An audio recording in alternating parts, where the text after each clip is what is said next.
What up, guys? Steak Ambassador Max Bless Holloway here, and you already know what time it is.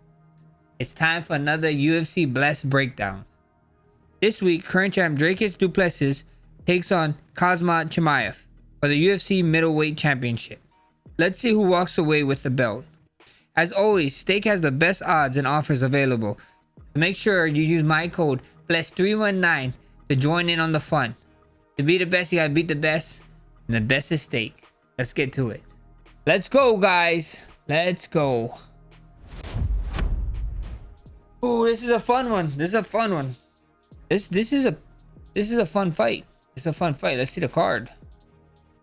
This card is actually a fun card. Oh, look. Bobby Green is on here. Undercard. Let's see the undercard. Oh, Jessica Andre they got there. Oh, is Chase Hooper? What? Edson Barboza on the early prelims? Holy shit. They do my man wrong. This should be a fun fight. If Edson's in shape, I think so. This should be a pretty fun fight for him. But close is a dog, man, for sure. I can't believe Edson is on the early prelims. Damn. Chase Hooper. This fight should be fun. Chase Hooper and Alex Hernandez. Man, you cannot count Chase Hooper out, bro. You can't count Chase Hooper out, bro. I just don't know why. Every time I think like that might be a tough fight for Chase, he goes out there and proves me wrong. So I'm done getting proved wrong by him. I think Chase Hooper might actually take down Hernandez, kind of mix it up with the striking. You know, just thinks he's gonna be able to strike with Hernandez, but then if he can get it to the ground, bro, as we saw, I was blown away. Wasn't his last win Jim Miller? I was blown away how he was able to. Yeah, how he's able to control Jim Miller, bro. I didn't think he was gonna be able to control Jim Miller the way he did, but he did, bro. He's a wizard. You're a wizard, Hooper. You're a wizard, Hooper. This fight is crazy. It should be a fun fight. I got Hooper though. It's a pretty fun card. Andre here, that's crazy. She got there. King Green and Diego should be a fun fight too. This should be a very fun fight. Oh, let's get to the main card, man. You know, I know Kai's an animal. I know Asakura. I know Kai's a beast. I know he was the whatever Japan organization they have. I know he was a champion, but man, why like put him with a striker? They should have put him with like Kai France or something. This would have been a much funner fight. Tim Elliott is gonna Tim Elliott might stand with him, but when it goes to the ground, I think, I mean, call me crazy, but I think Tim Elliott just has a big advantage on the ground. And Kai's ground game, I mean, he did fight the champ. You know, Pantoja's a beast on the ground.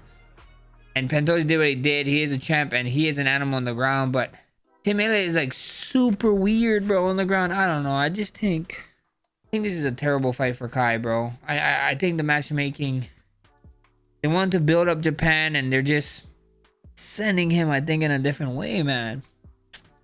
Tim Elliott can strike, but when he's on the ground, bro, he's just so awkward on the ground and so good. I think he's gonna give Kai some problems. Unless Kai just, you know, hurt him and then ground and pound finish, which we saw Tim Elliott get hurt striking and then somewhat get ground and pound, right? Because Kai can ground and pound.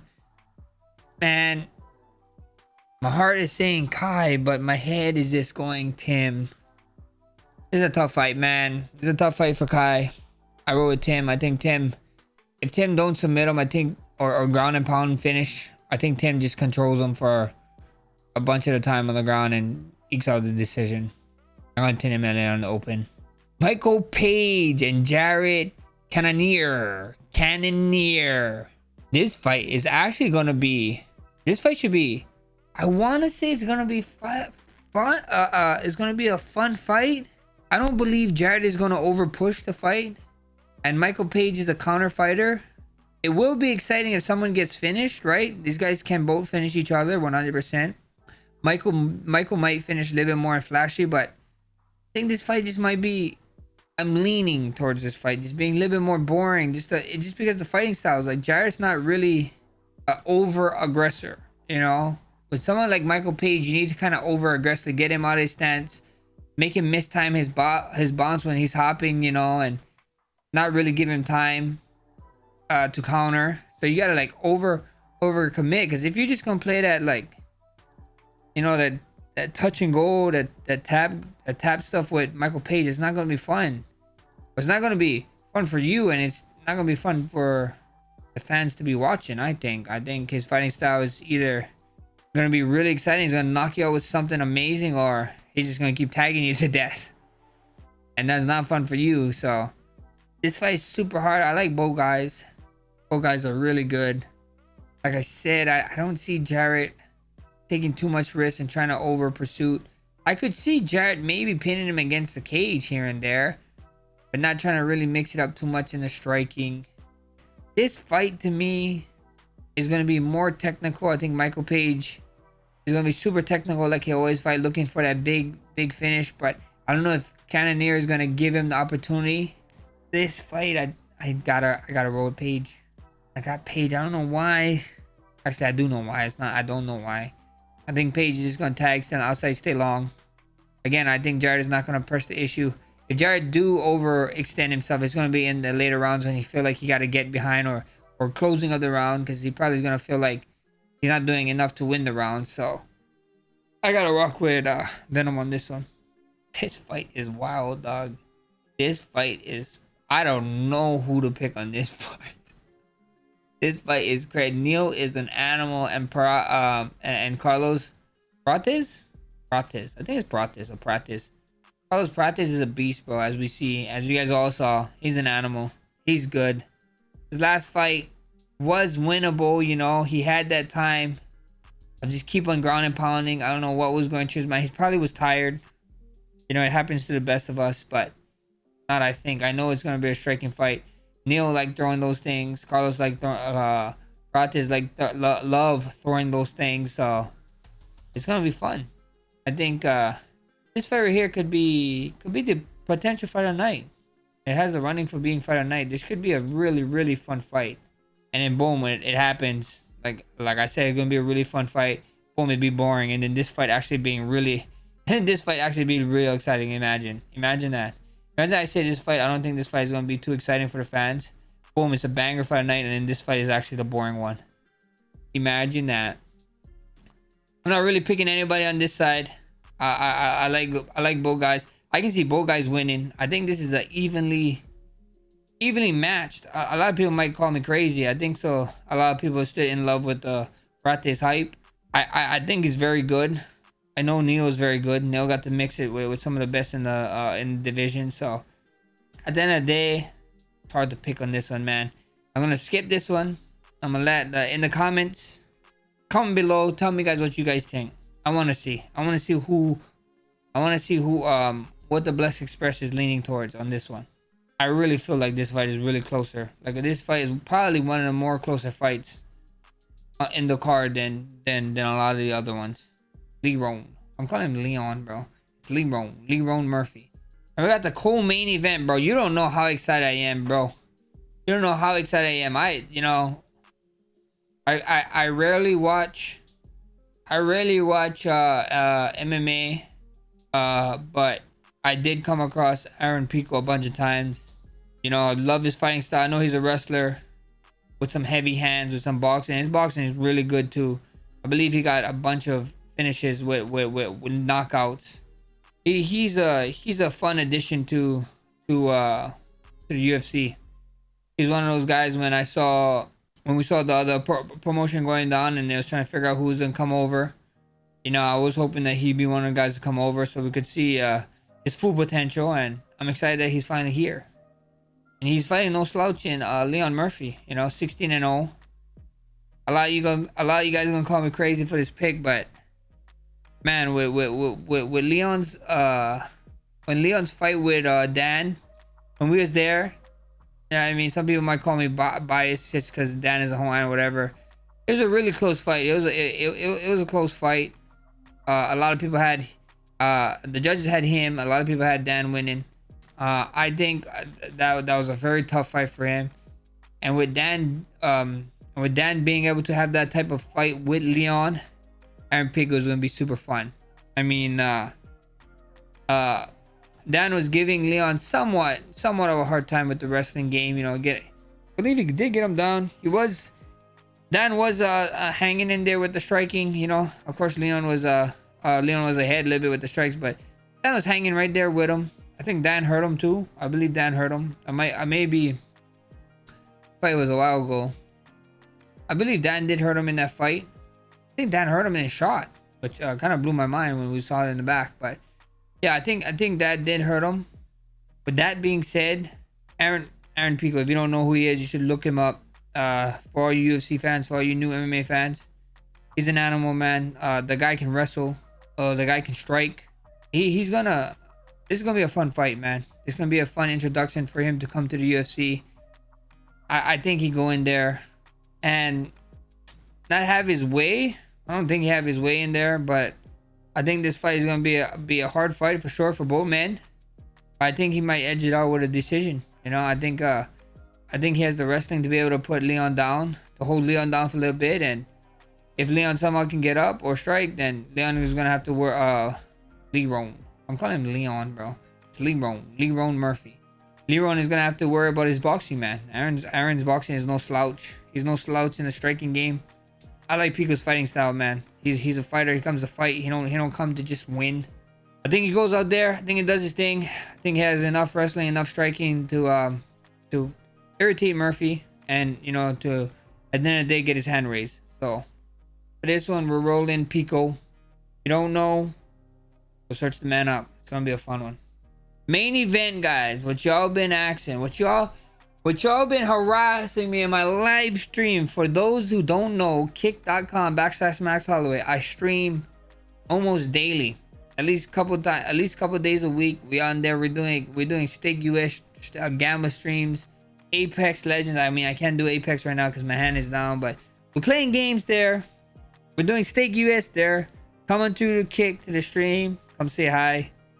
And also, all you Kick guys that's in my live stream, always asking me for my main event and co-main picks on UFC number cards. Come over to YouTube, subscribe, because we always drop in this bad boy Thursday or Friday before the fight. So make sure you guys get over here, hit the subscribe button, and on YouTube, and just be ready for that alert. Back to business, guy. Dricus du Plessis versus Khamzat Chimaev.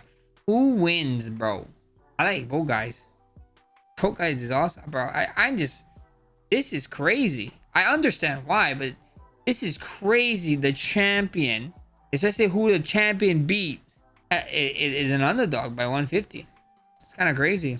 The reason why he is, I understand who Chimaev is.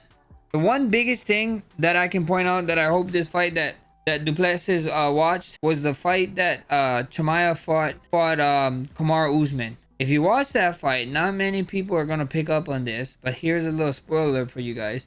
If you watch that fight, every time Kamaru Usman decided to anti-wrestle and not wrestle back with Chimaev, he actually defended a takedown. Go watch, guys. Go watch that fight. Go watch all the takedowns that Kamaru Usman defended. Was takedowns that he didn't try to counter wrestle with him. He just anti-wrestle. Meaning he was just trying to go for full breaks. And that's it. He had great success of just when he wasn't trying to counter wrestle back. When he just was trying to anti-wrestle and just get full breaks. Every time anytime with anybody, I'm just using Usman. Because Usman is the only fight I can remember on the top of my head. Anytime Usman did try to wrestle back with him, guess who won the exchange? You guessed it right. Chimaev.